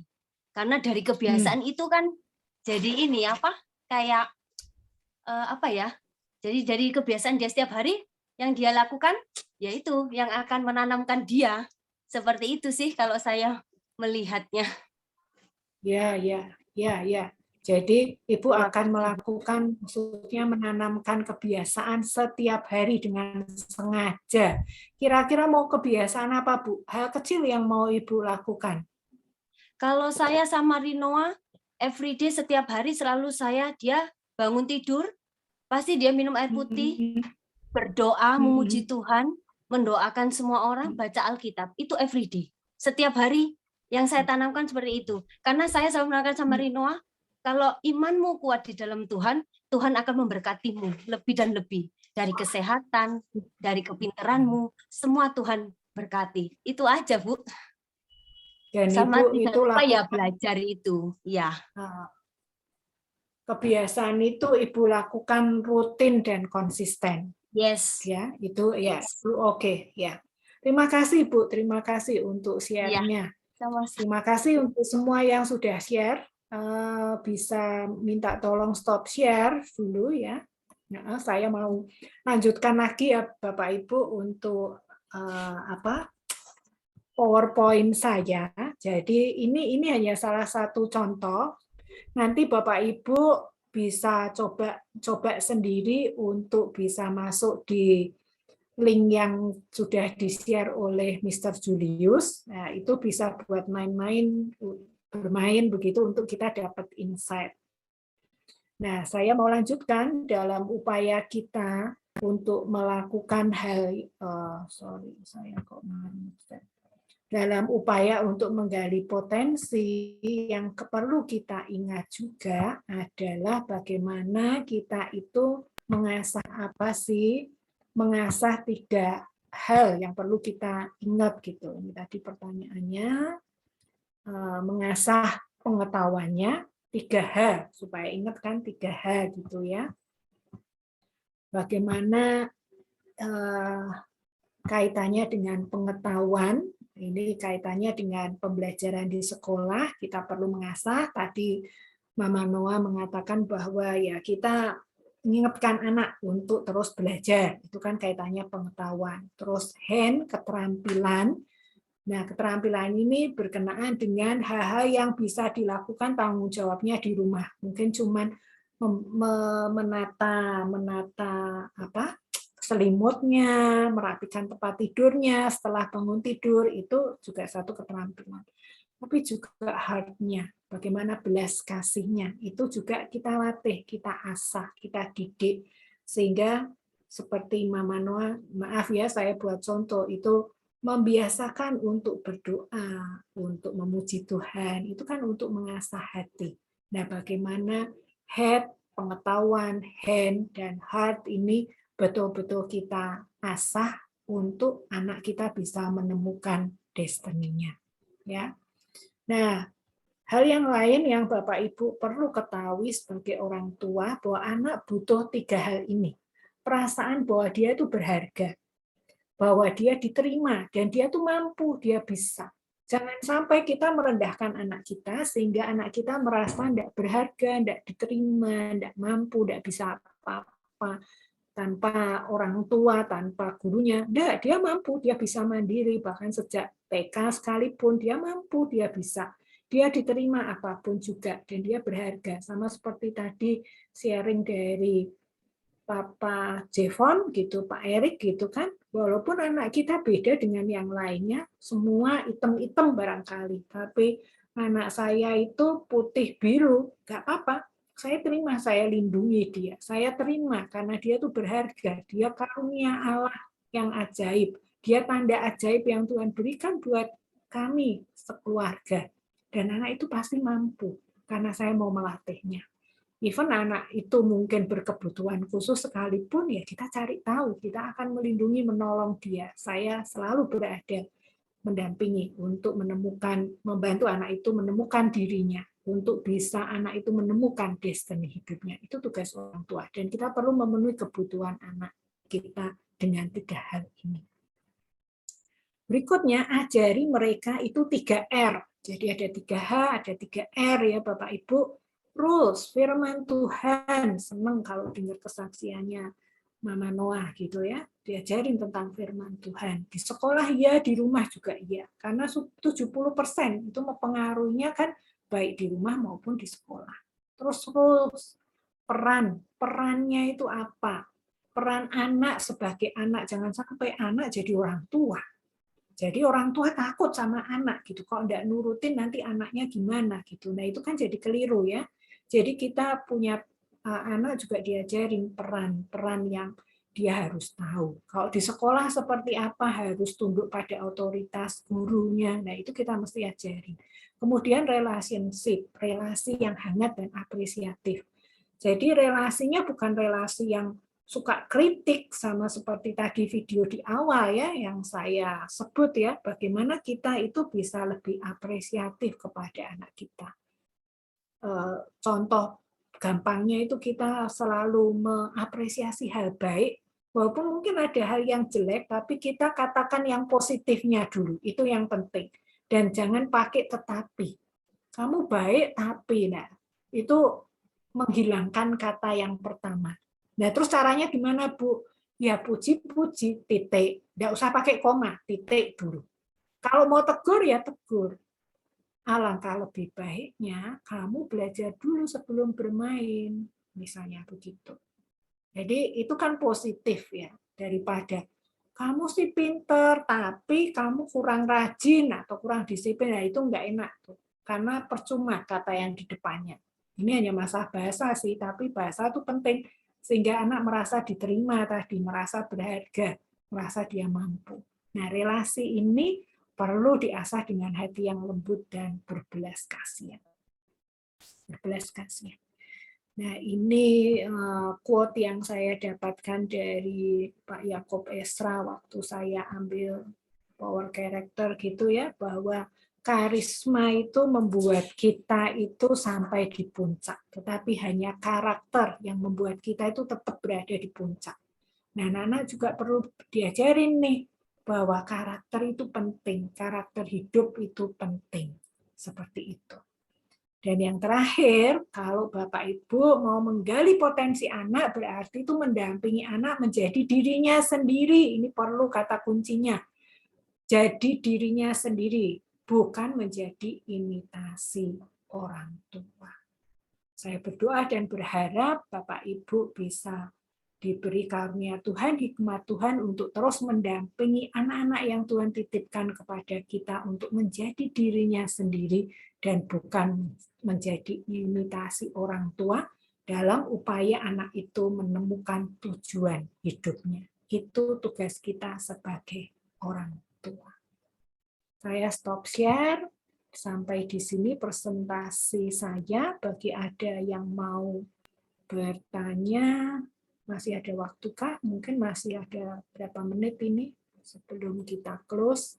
Oh ya, ini ada tambahan sedikit, Bu, bagi para orang tua jangan segan dan ragu memberikan kalimat pujian untuk sekecil hal baik yang sudah anak kita lakukan. Oh, benar sekali, mamanya Sanon ini ya. Benar-benar sekali. Jadi apresiatif itu memberikan kata pujian. Apapun juga, katakanlah, gampangannya kalau aduh Bu, saya tidak terbiasa. 3 magic words itu apa? Yaitu tolong, terima kasih, maaf. Ini membiasakan ini aja. Ucapan terima kasih. Terima kasih ya nak, kamu sudah merapikan tempat tidurmu. Terima kasih kamu mendengarkan. Terima kasih kamu sudah belajar. Terima kasih kamu makan tepat waktu. Terima kasih kamu sudah melakukan itu. Nah, itu biasa kita lakukan.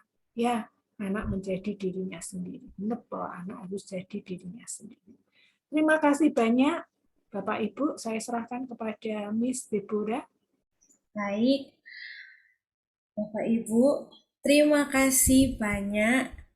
Nah, jadi untuk sekarang atau untuk saat ini, untuk semua yang sudah kita dengar dari awal pemaparan dengan pemilihan-pemilihan warna, dan kita pun dapat melihat bahwa memang dapat disimpulkan bahwa setiap anak punya potensi masing-masing yang sudah Tuhan taruh.